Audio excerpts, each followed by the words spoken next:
శంకారూపేణ మచ్చిత్తం పంకీకృతమభూద్యయా కింకరీయస్య సా మాయా శంకరాచార్యమాశ్రయే. శంభుదేవాయ నమః.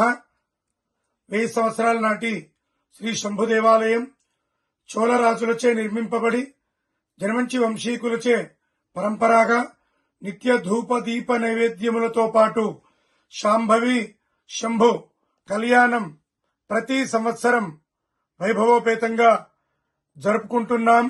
అదే పరంపరలో ఈ సంవత్సరం ఫిబ్రవరి 15 ఆదివారం రోజున ఉదయం 8 గంటల నుండి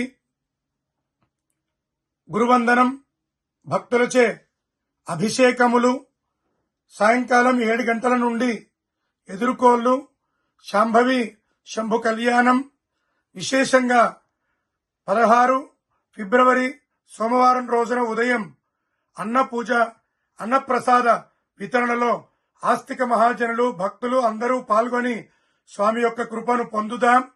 చైర్మన్ జనమంచి సీతారామ శర్మ ద్వివేది, గ్రామం పాలమాకుల, సిద్దిపేట జిల్లా, తెలంగాణ రాష్ట్రం.